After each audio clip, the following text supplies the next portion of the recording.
السلام علیکم ویورس. آج میں ایک ناول لے کر آئی ہوں. شارٹ ناول ہے, اتنا بڑا نہیں ہے, جس کا نام ہے من محرم. اس قلم عباس.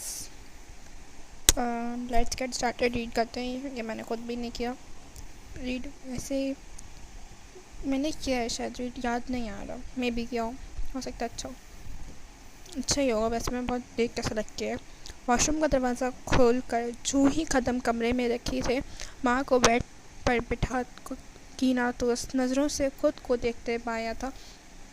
متوقع عزت افزائی کے لیے خود کو تیار کرتی تو تولیے میں لپٹے بال آزاد کرتی آگے قدم بڑھاتی ڈریسنگ ٹیبل کے جانب بڑھی تھی. صفائی کر لی تھی تم نے شان سے؟ ان کے پوچھنے پر اس نے آئینے میں سے ہی خفگی بھری نگاہ ان پر ڈالی تھی. دیکھ تو آئی ہیں ماما, پھر بھی پوچھ کیوں رہی ہیں؟ نم دراز بالوں کو دائیں کندھے پر آگے کی جانب ڈالے وہ اب تولیے سے رگڑ کر خشک کر رہی تھی. ہاں, یہ میں نے ریڈ کیا ہے پہلے بھی. یہ کافی اچھا ناول ہے, مجھے اچھا لگا تھا. میں ریڈ کر چکی ہوں. تو آپ بھی اپنی رائے بتائیے گا کامنٹس میں کہ آپ کو کیسا لگا. دیکھ آئی ہوں تبھی تو یہاں ہوں. وہ طنز کرتی بیٹی کے دھلے دھلائی شاداب چہرے کو دیکھ رہی تھی. کوئی اور وقت ہوتا تو بڑی محبت سے اس کے بالوں کو خشک کرتی, برش کرتی, مگر فی الحال تو اسے تازہ کارنامے نے پرہائی کر رکھا تھا. ماما, پورا پوشن تو چمکائی ہوں, آپ پھر بھی خوش نہیں ہوتی؟ مجھ سے صبح کی لگی ہوں, مگر مجال ہے جو ایک ذرا سی تعریف کریں. بس غصے میں ہوتی رہتی ہے. متوقع ڈانٹ سے کچھ نہ کچھ بچت کے لیے جوابی کارروائی ضرور خیال کرتی. وہ روٹھے انداز میں کہتی پلٹی تھی. بیڈ پر ان کے پاس رکھے دوپٹے کو اٹھا کر کھولتے شانوں پر برابر کیا. ضرور کرتی تمہاری تعریف, اگر تم اس ایک کمرے کے ساتھ سوتیلوں والا سلوک نہ کرتی تو. پتہ نہیں کیا خار ہے تمہیں اس سے, ہر بار یہی کرتی ہو. پورا پوشن لش پش کر کے آ جاؤ گی اور اس ایک کمرے کو یوں چھوڑ کر آ جاتی ہو جیسے وہاں سانپ بچھو بیٹھے ہوں.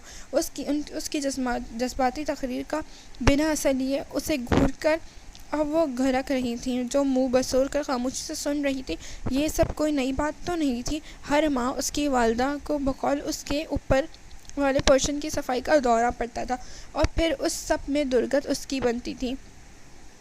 ایسے میں اس کا آدھا دن اوپر والے پورشن میں نظر ہو جاتا. پوری دلجمی سے ایک کونا کھدرا صاف کرنے کے باوجود اسے ان کی باتیں سننی پڑتی تھی.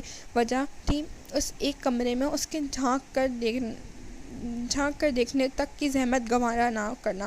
سانپ بچھو نہیں, ناگ دیوتا کہیں.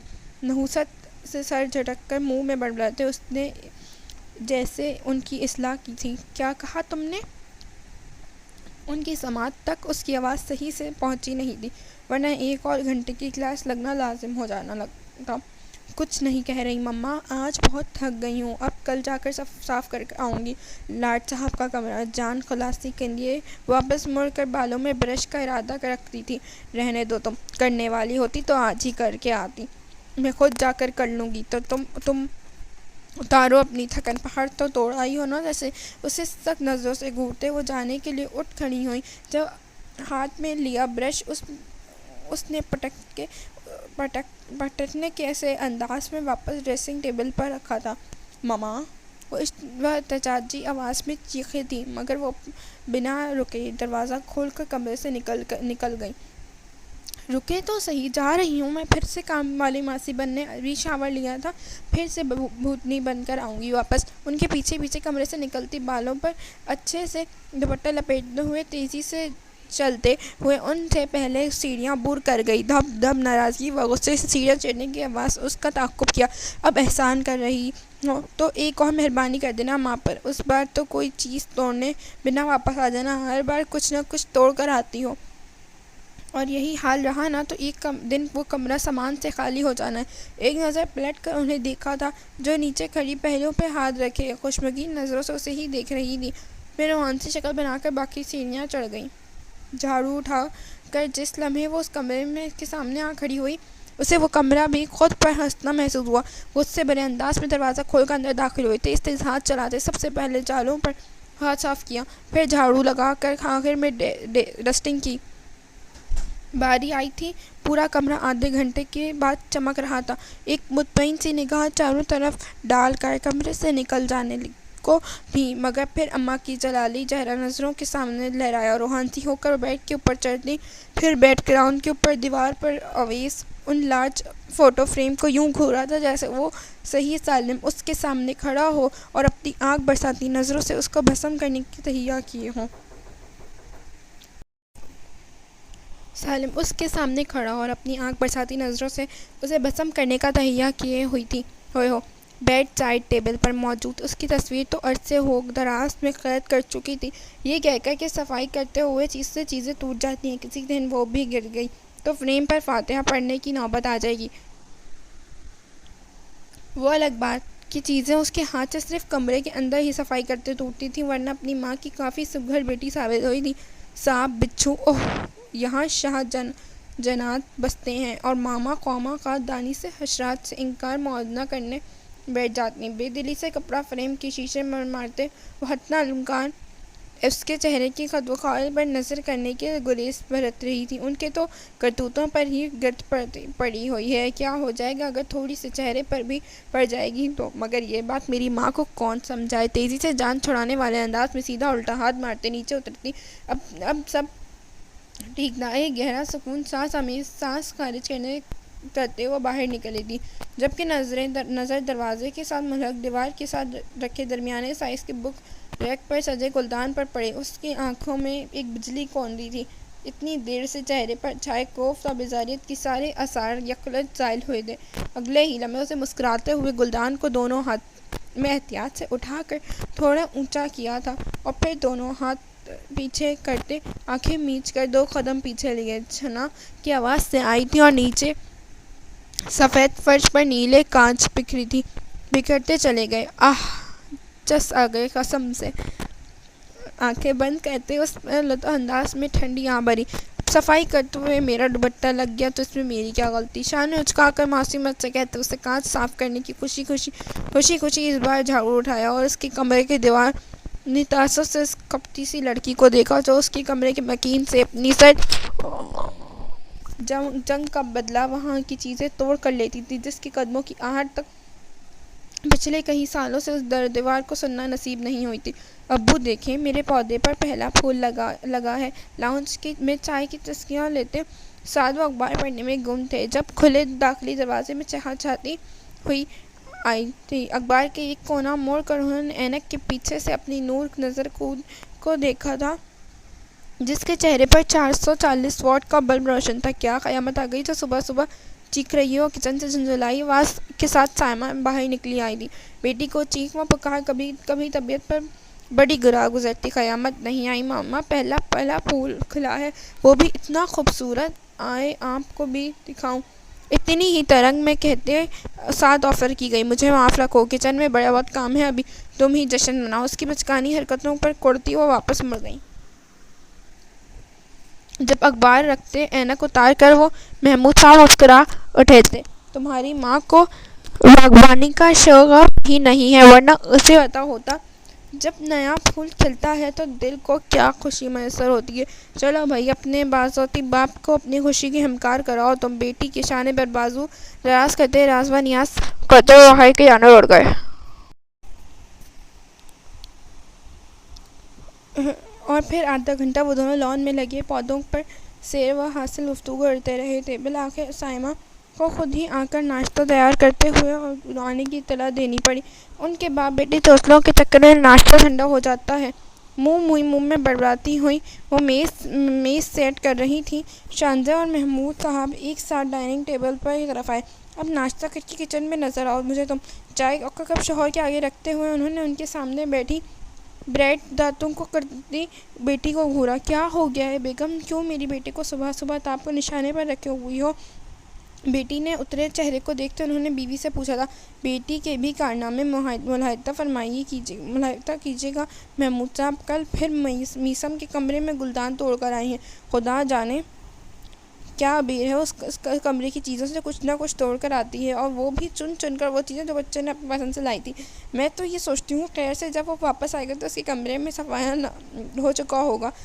بنا لگی لپٹی انہوں نے بھی ساری روادہ ان کی گوش گزار۔ اس سب کے دوران ان کے چہرے پر دنیا جہاں کی مصنوعیت طاری ہو چکی تھی۔ محمود صاحب ہنس دیے اور ہنسنے سے سائمہ کو اور پتنگے لگائے تھے، بس آپ ہی لاڈ پیار میں بگاڑ رکھا ہے۔ خیر سے کل اس کا بیانہ بھی ہے کہ سسرال والے تو یہی کہیں گے نا ماں کچھ سکھا کر بھیجا ہی نہیں، خوب ناک کٹوائے گی اگلے گھر جا کر ماں کی۔ سر کو نحوست سے جھڑکتے انہوں نے اپنی چائے سامنے سرکائی تھی۔ ابو، میں نے کون سا جان بوجھ کر توڑا، بس لگ گیا میرا دوپٹہ بے دھیانی میں اور ٹوٹ گیا گلدان۔ وہ جو بھرپور انداز میں اپنا دفاع کرنے لگی تھی، ماں کی تنبیہ نظروں کو آخر میں منا رہ گئی۔ ہاں ہاں، یہ ساری بے دھیانی وہیں جا کر تو کراتی ہے۔ چائے کا سب لیتے وہ اس کے لیے لتے بھی ساتھ خوب لے رہی تھی۔ کیا ہو گیا ہے سائمہ؟ کہہ تو رہی ہے بے دھیانی میں ہو گیا۔ ویسے بھی میری بیٹی بہت سمجھدار ہے اور جو بھی کام اپنی ذمہ داری لیتی ہے پوری ایمانداری سے کرتی ہے۔ بھلا جان بوجھ کر وہ ایسا کیوں کرے گی؟ وہ اس کی حمایت میں بولے رہے تھے اور معصومیت بھر کی مسکراہٹ چہرے پر لیے وہ شدت و عدم سے گردن ہلائی۔ دل میں کمینی سی خوشی کا احساس جاگا تھا۔ یہ تو بالکل ٹھیک کہہ رہے ہیں آپ نے ابو، میں پوری ایمانداری سے اپنے ذمہ دار سارے کام کرتی ہوں، جیسے اس کمرے کی چیزیں توڑنا۔ صبریہ کافی دنوں سے گھر نہیں آئی۔ ناشتہ کرتے ہوئے انہیں بڑی بیٹی کا خیال آیا۔ انہوں نے جان بوجھ کر موضوع بدلا، مگر سچ شکر سائمہ کا دھیان اب بٹ گیا تھا۔ شانزے نے سکون آمیز سانس لیتے اور ناشتے کی جانب اپنی پوری توجہ مرکوز کی تھی۔ سائمہ اب محمود کو صبریہ کے بارے میں بتا رہی تھی اور وہ سکون سے ناشتہ کر سکتی تھی۔ آفندی ہاؤس میں کبھی خوب رونقیں ہوا کرتی تھیں، جب نچلے پورشن میں محمود آفندی اور اوپر والے پورشن میں بڑے بھائی سجاد آفندی کی فیملیز بسا کرتی تھی۔ کھلے سے رقبے میں بنے اس گھر کے دونوں پورشن میں ایک طرز پر تعمیر کیے گئے تھے۔ 3 bedrooms, drawing room, kitchen اور اس سے ملحق ڈائننگ روم کے ساتھ ٹی وی لاؤنج۔ جدید طرز بنا ایک جیسے پورشنز میں گھر کے مکین بھی ایک دوسرے سے جڑے ہوئے تھے۔ سجاد آفندی کے 3 بیٹے تھے۔ محمود آفندی کو اللہ نے 2 بیٹیوں سے نوازا تھا۔ اس گھر میں ہر وقت چہل پہل رہا کرتی تھی۔ اوپر نیچے کرتے دن کب شروع ہوتا اور کب اختتام پذیر خود پتہ نہ لگتا۔ پھر تلاش معاش سے جیسے سب کو بھگا کر رکھ دیا۔ سجاد کے بڑے بیٹے زید اپنے بیوی بچوں کے ساتھ بیرون ملک شفٹ ہو گئے تو چھوٹا بیٹا علی جاب کے سلسلے میں کراچی رہائش پذیر ہو گیا۔ رہا مسیم تو اسے بھی عرصہ تھا پردیس گئے ہوئے، اور جب تک سجاد کی بیوی زندہ تھی وہ یہیں رہے۔ پھر ان کی وفات کے بعد علی کے اصرار پر اس کے ہمراہ کراچی چلے گئے۔ اب کبھی خوشی و غمی کے عیدیں گھر اس رونق کے بحال ہوا کرتی، وہ بھی جب زید اور علی اپنے بیوی بچوں کے ہمراہ آتے تھے۔ رہا میسم تو اسے عرصہ ہوا تھا نیو یارک گئے ہوئے، صرف ایک بار واپس آیا تھا اپنی ماں کی بیماری کے آخری دنوں میں، اور وہ بھی صرف کچھ دنوں تھا۔ اس کی وفات کے بعد واپس چلا گیا تو 8 سال ہوئے مڑ کر نہیں دیکھا تھا۔ خود محمود صاحب کی بڑی بیٹی بیاہ کر اپنے گھر کی ہو چکی تھی۔ اب آفندی ہاؤس میں آ جا کر 3 لوگ بستے تھے، محمود، سائمہ اور شانزے کی تعلیم مکمل ہو چکی تھی۔ آج کل 1-2 رشتے بھی زیر بحث تھے۔ ایسے میں اسے رخصت کرنے کے خیال ہی محمود آفندی کا دل ہلنے لگتا تھا۔ اس کی موجودگی میں گھر سا لگتا تھا۔ محبت انہیں دونوں بیٹیوں سے تھی، مگر اپنی فرمانبردار اور چہچہاتی بہنسمکھ طبیعت کے باعث اس کی انسانیت زیادہ تھی۔ پھر تھی بھی وہ ان کے گھر کی چھوٹی اولاد، تو اسی ناطے سے میں دل کے زیادہ قریب تھی۔ فی الحال تو وہ ٹال مٹول سے کام لے رہے تھے۔ سائمہ جب بھی کسی رشتے کا ذکر کرتی یہ ٹال دیتے کہ اگلی بار سجاد آفندی کے آنے پر ان سے سلام مشورہ کر کے فیصلہ کریں گے، مگر وہ خود بھی جانتے تھے یہ تدبیر صرف دل کو بہلانے کے مترادف ہے۔ ایک نہ ایک دن بیٹی کو رخصت تو انہیں کرنا ہی تھا۔ رات کھانے کے بعد سائمہ تو کچن سمیٹ کر نماز پڑھنے چلے گئی، جبکہ وہ اپنے اوپر محمود آفندی کے لیے چائے کے 2 کپ لیے ٹی وی لاؤنج میں ڈھیر جما کر بیٹھی گئی تھی۔ ٹی وی اسکرین پر ہلکے گانے کی آواز کے ساتھ پولیٹیکل ٹاک شو لگا ہوا تھا، مگر اس کی جانب توجہ کسی کی نہیں تھی۔ سامنے میز پر لڈو کی بساط بچھی تھی اور سنگل صفحے پر محمود، جبکہ پاس ہی نیچے کشن پر خود برجمان تھی۔ امی کی متوقع ڈانٹ سے بچنے کے لیے محمود صاحب کی گوٹ مارنے کے بعد خوشی کا اظہار بھی بہت دھیمی آواز میں کر رہی تھی، جبکہ ہار کے دہانے پر کھڑے محمود صاحب پرسوچ نظر سے اپنی بچی کی 2 گوٹ پر جمائے ہوئے تھے۔ شرین نظروں سے انہیں دیکھتی وہ سامنے پڑے باؤل میں سے چپس نکال کر منہ پر رکھی رہی تھی، جبکہ ان کے فون بجنے پر بدمزہ ہوئی۔ جیب سے موبائل مار کر اسکرین پر چلتے نام کو مسکرا کر دیکھا۔ انہوں نے ریموٹ سے اینکر کی بات سن کر آواز کا گلا بالکل ہی گھونٹ کر رکھ دیا۔ دوسرے ہاتھ میں کال ریسیو کر کے موبائل کان سے لگایا جا چکا تھا۔ وعلیکم السلام بیٹا، کیسے ہو؟ کچھ دیر سے کہتے وہ پیچھے ہو کر بیٹھے تھے۔ میں بھی ٹھیک ہوں الحمدللہ، تمہاری چاچی بھی ٹھیک ہے؟ شہناز منہ میں چپس رکھتے بیزاری سے ٹی وی اسکرین دیکھتی کال بند ہونے کا انتظار کرنے لگی تھی۔ آج تو بڑے دنوں بعد کال کی ہے، میں صبح سے ہی ذکر کرتا سائمہ کہ بیسم کی کال نہیں آئی۔ کافی دنوں سے محمود کہہ رہے تھے اور بیسم کے نام پر اس کے کان کھڑے ہو گئے، شدید بدمزہ ہوتے ہوئے۔ سامنے پیچھی لیڈو کی گیم پر دل ہی دل میں فاتحہ پڑھ ڈالی اور فرمائش نظر سے باپ کو دیکھا، جو 2 دن پہلے اس سے 1 گھنٹہ بات کر کے بھی بہت دنوں بعد کال کا گلہ کر رہے تھے۔ بے دلی سے گوٹ اکٹھی کرتے اس کا موڈ بری طرح آف ہو چکا تھا۔ محمود صاحب اس کی طرف متوجہ نہیں تھے۔ لیڈو اٹھا کر اٹھتی وہ جانتی تھی اگلے پونے گھنٹے انہیں فرصت ملنے والی نہیں۔ ویسے تو اس کے منہ میں زبان نہیں ہے، اسے دیکھ کر لگتا ہے جیسے مہینوں بعد کبھی بولتا ہوگا، مگر محمود آفندی سے پتہ نہیں کیسے اتنی دیر تک اور کیا باتیں کر لیتا تھا، اور یہ وجہ سے بھی اور بھی چپتی تھی۔ رات وہ جلدی اٹھ کر سونے چلی گئی تھی، مگر صبح ناشتے کی ٹیبل پر اس کے سر پر بم پھوڑا گیا۔ میسا عباس واپس آ رہا ہے۔ صبح اس کی بھوک پیاس سب اٹھ گئی۔ اڑے حواس کے ساتھ وہ مند دلی سے ناشتہ کر رہی تھی، جبکہ اس کے برعکس محمود اور سائمہ بڑے جوش اور پرجوش تھے۔ اسے بھی خوشی ہوتی اگر یہی اطلاع زید یا علی کی آمد کے بارے میں ہوتی، تب تو اس کے خود کے استقبال کی تیاریاں عروج پر ہوتی۔ گھر کی صفائی کے بعد اس نے کھڑا ایک سبرینا کو کال ملائی اور اس کی توقع کے عین مطابق شام کو وہ گھر پہنچ چکی تھی۔ اس وقت اور اس کے مشترکہ کمرے میں وہ دونوں بہنیں بیٹھی ہوئی تھیں۔ سوال یہ پیدا ہوتا ہے اتنے عرصے بعد اسے واپسی کی کیا سوچی؟ اپنے بستر پر نیم تراش کہنی کے کونے تکیے پر ٹکائے اپنا سر ہاتھ پر رکھے اسے دیکھ رہی تھی، جو اس کے ذرا فاصلے پر اپنے بیڈ پر آلتی پالتی مارے بیٹھی تھی۔ ابو بتا رہے تھے ان کا جاب کانٹریکٹ ختم ہو گیا ہے، تو ظاہر سی بات ہے واپس تو آنا ہی ہے، اس نے اطلاع دی تھی۔ خیر آتا تو آتا رہے، ہماری بلا سے خاندان بھر میں کوئی سیدھا منہ بات تو کرتا نہیں ہے، یہاں تک کہ تایا بھی وہ مشکل ہی بات کرتے ہیں، اور ایک ہمارے ابا ہیں جو اس کی محبت کا بخار چڑھا ہوا ہے۔ ناک منہ چڑھا کر کہا گیا۔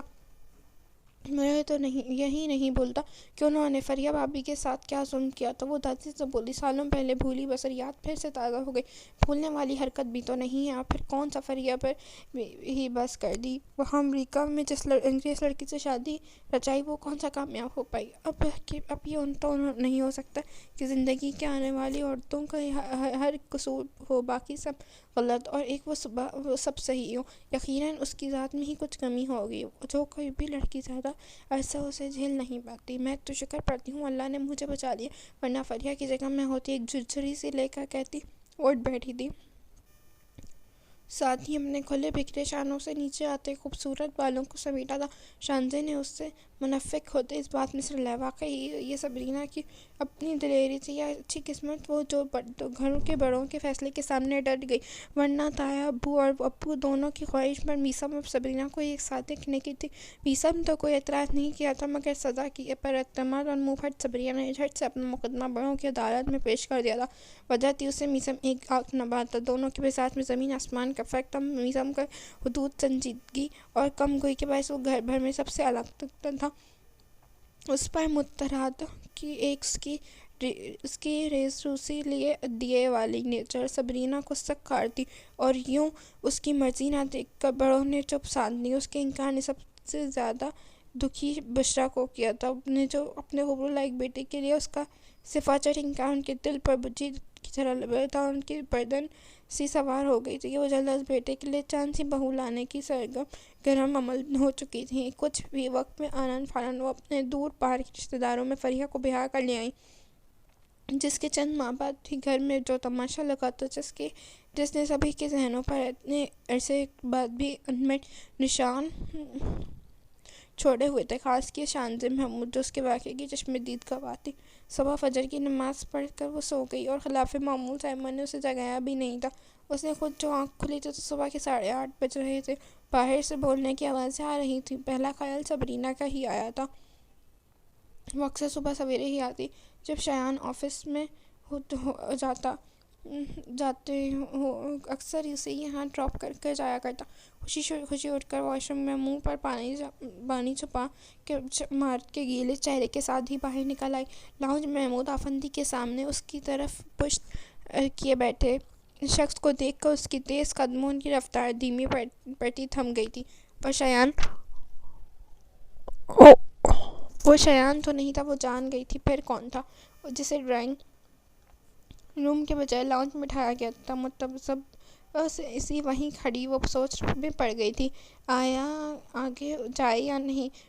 یہیں سے واپس کمرے میں رہا جب محمود افندی کی نگاہ اٹھی تھی۔ شانزے آ جاؤ بیٹا، دیکھو کون آیا۔ ابو کی پکار پر مسکرا کر دوپٹہ شانوں پر برابر کرتی ایک کونا سر پر ٹکائے آنکھیں بٹھی تھی صوفے کے پیچھے سے گھوم کر جب وہ محمود صاحب کے پہلو میں جا کے کھڑی ہوئی تب اس شخص کا چہرہ اسے پورا دکھائی دیا اور سلام کرنے کے لیے منہ کھلا رہ گیا۔ 8 سال بعد اس کی ضرور دیکھ رہی تھی، مگر اس کے نئے نقش اب بھی ذہن کی تختی پر پوری طرح نقش تھے۔ وہ بھی ٹھوڑی اٹھا کر اسے ہی دیکھ رہا تھا۔ پہلے سے قدرت بھری سمندر سا رنگت کے ساتھ تھی کہ نشو و تھکاوٹ، نیند کی کمی کے باعث ہلکی غلامی دونوں والی آنکھیں وہ پہچان تو گئی تھی، رہی کسر محمود صاحب نے پوری کر دی۔ میسم آیا ہے، ابھی کچھ دیر پہلے ہی۔ اور میسم شانزے ہے، پہچانا تم جب گئے تھے تب تو بہت چھوٹی تھی۔ خوش دلی سے بیک وقت دونوں کی متعارف کروایا گیا۔ میسم اس کی ہونک بنی شکل سے نہا تھا، مسکرا کر محمود افندی کی جانب متوجہ ہوا، سر ہلا گیا۔ وہ اسے نہ پہچانتا اگر محمود اسے اس کے نام سے نہ پکارتے۔ جب وہ گیا تھا تب وہ 12 سال کی تھی۔ پونیاں بنائے پورے گھر میں اچھلتی کودتی پائی جاتی، جس کی شرارتوں سے پورے گھر میں ایک بھونچال سا آیا رہتا تھا، مگر اس کی سنجیدہ طبیعت کے باعث اس سے ذرا ہائف ہی رکھتی تھی۔ اور اب کھلی رنگت اور ساتھ خوبصورت نقوش اس کے لیے سر پر سلیقے سے دوپٹہ لیے وہ واقعی ہی بڑی ہو گئی تھی۔ اسے پہچان میں دشواری ہوئی تھی۔ کیسی ہو تم؟ اسے یوں یکٹک حیرانی سے خود کو دیکھ جاتا بولا، میں ٹھیک ہوں، آپ ٹھیک ہیں؟ ہوش میں آتے ہی باپ کے سامنے رواداری کا مظاہرہ کرتے اس نے حال دریافت کر ہی لیا تھا، جس پر سر کو جنشت دیتے ہوئے ایک بار پھر محمود افندی کی جانب متوجہ ہو چکا تھا۔ میں مما کو دیکھتی ہوں، محمود صاحب کو دیکھ کر کہتی وہ سر پر وہاں سے غائب ہوئی۔ کچن میں غائب دماغی سے داخل ہوتے کھانے کی خوشبوؤں نے اسے حواس میں جھنجھوڑ ڈالا۔ ماما مصروف تھیں، تیز ہاتھ چلاتے ہوئے ہانڈی میں ڈوئی ہلا رہی تھی۔ اٹھ گئی تم، شکر ہے، اب جلدی سے یہ چائے دیکھو، اگر کرنا ناشتہ ٹیبل پر لگانے کی کرو۔ ان کا موڈ خوشگوار تھا، تبھی اسے ڈانٹنے کے بجائے وہ نارمل انداز میں بات کر رہی تھی۔ خود اب وہ برنر بند کرتے بھنا ہوا قیمہ ڈش آؤٹ کر رہی تھی۔ یہ کب آئے؟ کھلتی چائے کو دیکھتے ہوئے پوچھ رہی تھی۔ صبح آیا ہے، ڈور بیل کے تمہارے ابو نے دروازہ کھولا باہر کھڑا تھا۔ تمہارے ابو نے تو ڈانٹ ہی دیا، بنا اطلاع کیوں آیا؟ بتا دیتا، کم از کم ایئرپورٹ سے پک تو کر لیتے بیچارے کو۔ ہاں سامان کے ساتھ خود کو خوار ہوتا ٹیکسی میں آیا ہوگا۔ ان کے لہجے میں چھپی محبت و فکر شانزے کا موڈ خراب کیا تھا۔ امی، ٹیکسی میں بندہ کہاں خوار ہوتا ہے؟ آپ تو یوں کہہ رہی ہیں جیسے پیدل اپنا سارا لگیج سر پر اٹھا کر آئے ہیں۔ چائے دان میں چائے انڈیلتی وہ منہ پھیلا کر اظہار رائے کر رہی تھی۔ سائمہ نے ایک تیز نگاہ بیٹی پر ڈالی۔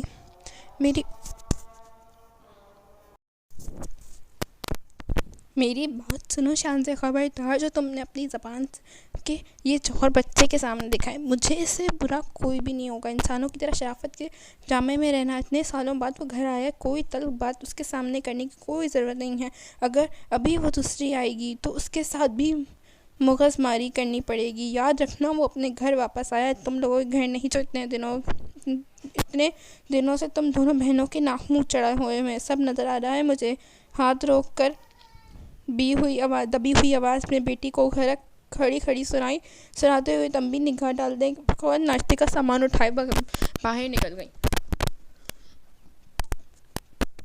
پیچھے صبح ہونے والی عزت افزائی پر اس کے موڈ کی رہی سہی بتی بھی گل ہو چکی تھی۔ بآخر مان عزت بچانے سے وہ تیز ہاتھ ہلاتے باہر کی راہ لی تھی۔ میسم کو دیکھ آئی ہونا کسی چیز کی ضرورت تو نہیں. رات کے کمرے میں آنے پر محمود آفندی ان کے استغفار کر رہے تھے. انہوں نے بدلے میں سر ہلاتے بستر پر اپنی جگہ سنبھالی. فکر کیوں کرتے ہیں محمود صاحب, میرا بھی اپنا ہی بچہ. ان کی فکر مندی پر وہ مسکرائی تھی. بھابھی کی موت کے بعد پہلی بار گھر آیا ہے تو ظاہر سی بات ہے بے محسوس تو کرے گا. بھابھی سب سے زیادہ پیار بھی تو اسی سے کرتی تھی. دیکھا نہیں کیسے اس کے باہر جانے کے کچھ ہی عرصے بعد بسر مرگ تک پہنچ گئی تھی. اور پھر بھائی صاحب اور زہد علی بھی تو یہاں نہیں تھے. اکیلا پن محسوس نہ کرے بس اسی لیے کہہ رہا ہوں. بستر پر نیند اراز ان کی طرف دیکھتے انہوں نے تفصیلی جواب دیا تھا. میثم انہیں باقی بھتیجوں کی نسبت زیادہ پیار تھا, جس کی جھلک انہوں نے قول فعل میں خوب نظر آتی تھی. کہہ تو ٹھیک رہے ہیں محمود صاحب, بھائی صاحب کو بھی چاہیے اب باہمی رنجشیں طے کر کے میثم کے لیے کوئی اچھا سا رشتہ ڈھونڈ کر شادی کر دیں. آخر کب تک یوں ہی چھڑا چھاٹ بند گھومتا رہے گا. خیر سے اسی نے چھوٹا علی بھی بچوں والا ہے, اس کی بھی ایک بار شادی ہو گئی تو پھر زندگی میں تو توازن آ جائے گا. ایسے بھی اب اس بات کو کافی عرصہ ہو گیا ہے. غلطیاں تو سبھی کرتے ہیں. میثم سے بھی چلو ہو گئی غلطی. آج کل کے نوجوان نسل تو اسے فیشن بنایا ہوا ہے, مگر اب ساری زندگی تو اسی غلطی کی نظر نہیں ہو سکتی نا. ڈھکے چھپے لفظوں میں شوہر سے کہتے انہوں نے گہرا سانس لیا. محمود صاحب بھی بات سمجھتے ہوئے سر پر گھر کو ٹھوس انداز میں ہلایا. کہہ رہا ہے 1-2 دن میں کراچی جائے گا بھائی صاحب سے ملنے. ایک بار مل آئے تو پھر میں خود بھی بات کروں گا بھائی صاحب سے. کہتے ہوئے وہ سرہانے سیدھے کرتے سونے کے لیے لیٹ گئے تھے. سائمہ بھی اٹھ کر وضو کی نیت سے واش روم کی جانب بڑھ گئی. رات کے نہ جانے کون سا پہر تھا جب اس کی آنکھ پیاس لگنے کی وجہ سے کھلی.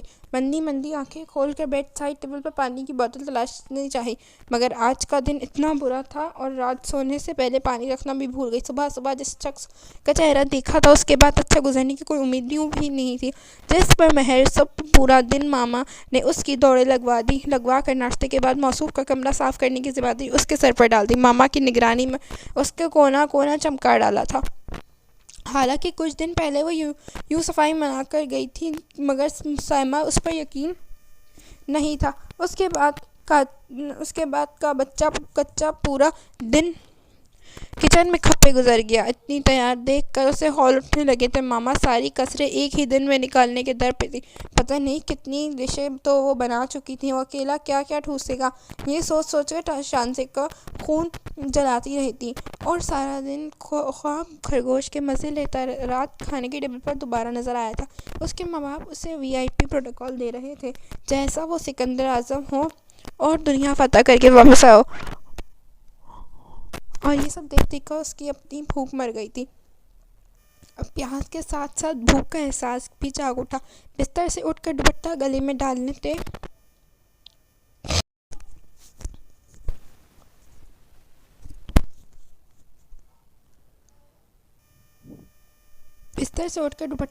ڈالنے وہ کمرے سے نکل کچن میں آئی تھی. پہلے تو ایک گلاس پانی کا وہیں رکھا, کرسی پر بیٹھ کر اطمینان سے پیا تھا. پھر فریج کھول کر جائزہ لیا. کچھ سوچ بچار کے بعد رشین سیلیڈ کا انتخاب کیا تھا. وجہ تھی اسے وہ ٹھنڈ ابھی کھا سکتی تھی, ورنہ دوسرا کوئی بھی چیز منتخب کرنے سے پہلے اسے گرم کرنا پڑتا, جو اس وقت اسے بالکل منظور نہیں تھا. باؤل میں نکال کر وہ سکون سے وہیں بیٹھی کھانے میں مگن ہو گئی تھی. ابھی 2-3 چمچ ہی لیے تھے کہ جب قدموں کی آہٹ پر سر اٹھا کر دیکھا تھا, جو اپنے ہی درمیان میں کچن میں دھیان میں داخل ہوا تھا. اسے سامنے پا کر وہ بھی لمحے کے لیے رک سا گیا. شانزے کا چمچ منہ میں ہی رہ گیا. تعجب سے اسے گھور کر دیکھا جو ٹراؤزر اور شرٹ میں ملبوس, پاؤں میں سلیپر منتشر بالوں کے ساتھ سامنے کھڑا تھا. اس کا جائزہ لینے کے بعد اس نے گردن گھما کر ایک نظر کچن میں آویزہ وال کی کلاک پر ڈالی تھی, جو رات کے 2 بج رہی تھی. بنا کسی اچھے میزبان کے اس کی آمد کا مدعا جاننے وہ جھک کر منہ چمچ نکالتی دوبارہ کھانے کی جانب متوجہ ہو چکی تھی, جیسے اس نے اسے وہاں دیکھا ہی نہ ہو. میثم کا نہ چاہتے وہ بھی اس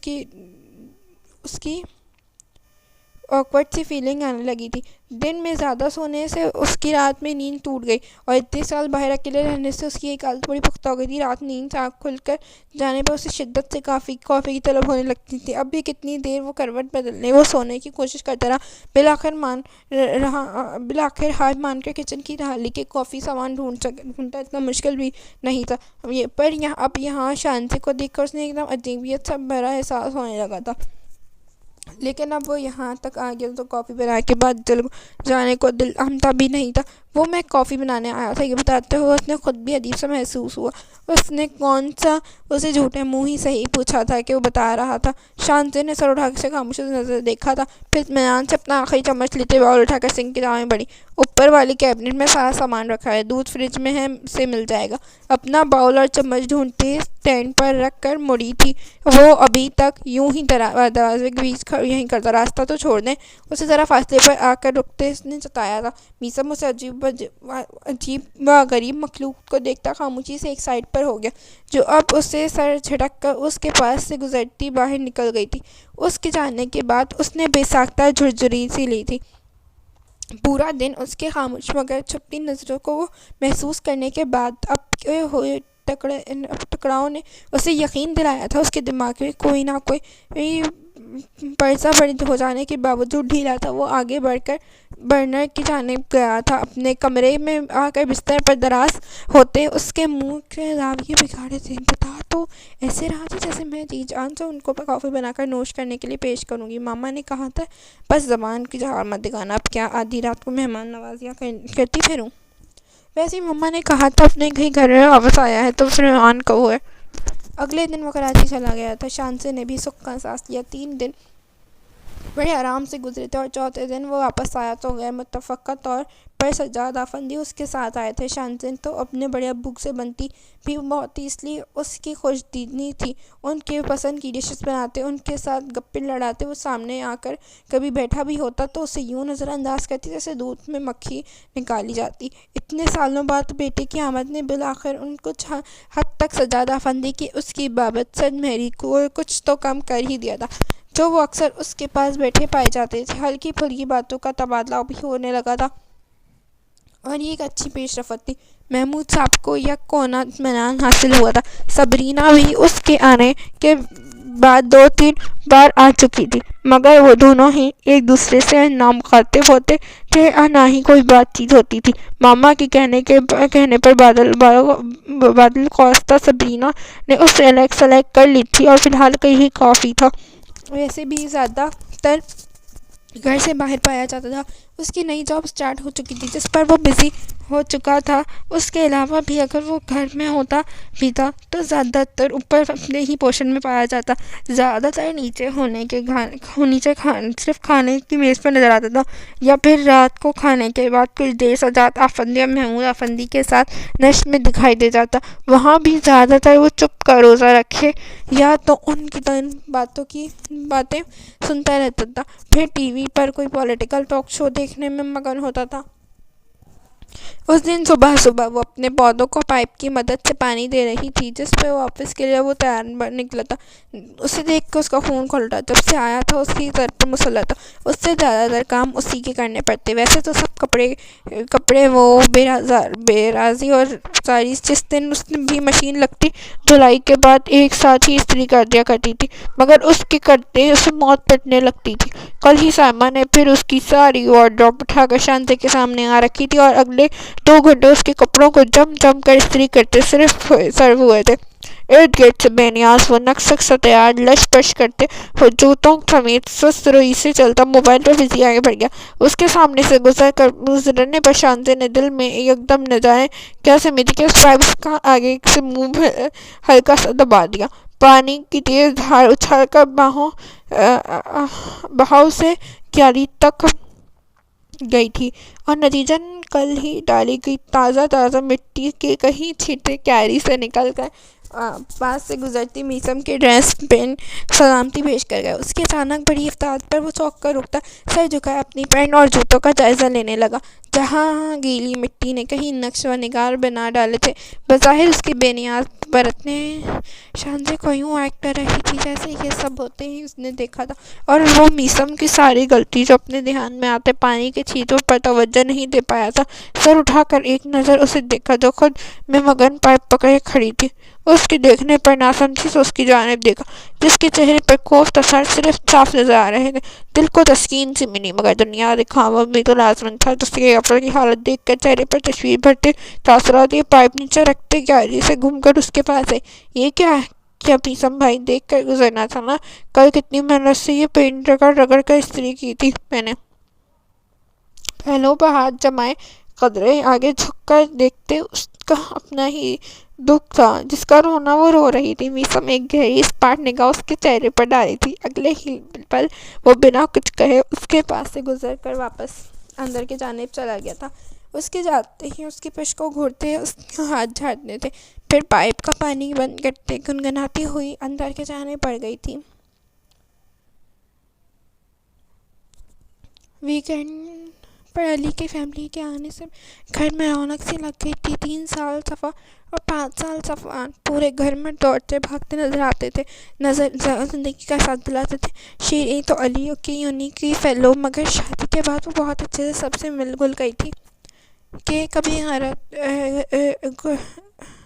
غیریت کا احساس نہ ہوا تھا۔ سجاد افندی بھی بہو کی تعریف کرتے نہ تھکتے۔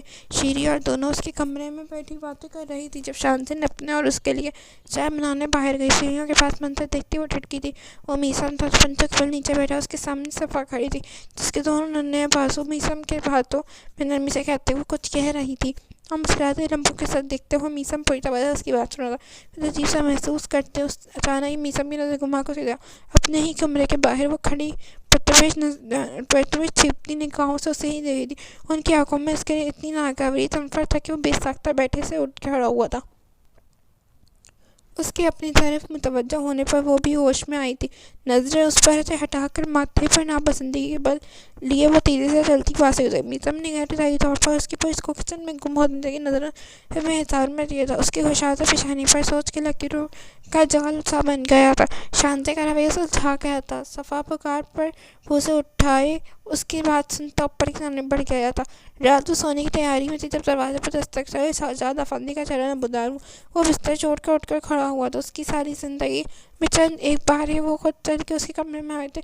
ان کی اس وقت اپنے کمرے میں موجودگی اسے صحیح تعجب کا باعث تھی، وہ بھی اسی صورت میں جب وہ ابھی کچھ دیر پہلے 1 گھنٹے پر ان کے محمود افندی اور علی کے پاس بیٹھ کر آیا تھا۔ چل کر اس کے پاس آ کھڑے ہوتے وہ بھی اس کی حالت بھانپ چکے تھے۔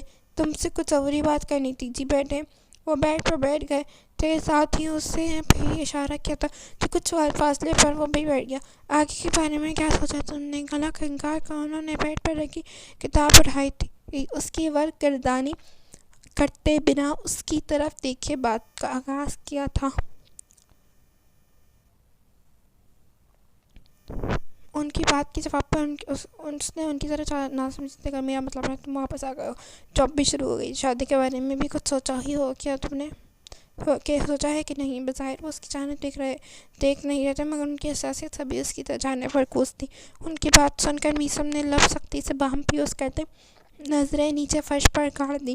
دیکھو میثم، جو ہو چکا سو ہو چکا، اب اسی لکیر کو پیٹنے کا کوئی فائدہ نہیں۔ مجھے امید ہے تم نے اپنے ماضی کے تجربات سے کچھ سیکھا ہوگا۔ میں اور محمود اب چاہتے ہیں تم بھی زندگی میں آگے بڑھو۔ آخر کب تک یوں ہی رہو گے؟ چھوٹا بھائی بھی بال بچوں والا ہو گیا ہے، میرے خیال میں اب تو تمہیں بھی شادی کر کے اپنی زندگی میں سیٹل ہو جانا چاہیے۔ کتاب واپس بیڈ پر رکھتے وہ کافی نرم آواز میں اس سے کہہ رہے تھے، جو ایک عرصہ ہوا تھا اس کے لیے مختص نہیں رہی تھی، میں نے اس بارے میں فی الحال کچھ سوچا نہیں ہے۔ بے تاثر سی آواز میں وہ بولا تو سجاد افندی نے بیٹے کی حد درسنجیدگی چہرے کی جانب دیکھا تھا۔ تو سوچو اس بارے میں، اور کب سوچو گے؟ سر کے بال پوری طرح سفید ہونے کے بعد ان کی پٹی کے قریب سیاہ بالوں کے بیچ میں جھانکتا چند ایک گرے بالوں کی گرفت گرتے کرتے انہوں نے اس کا گھر کا تھا۔ میثم خوف زدہ سا پہلو بدل کر رہ گیا۔ میں تو کل جا رہا ہوں، مگر محمود ہر سمے تمہاری ذمہ داری سونپ کر جا رہا ہوں۔ وہ تمہارے لیے کوئی معقول رشتہ تلاش کریں گے، اگلی بار کا چکر میرا بھی جلدی لگے گا۔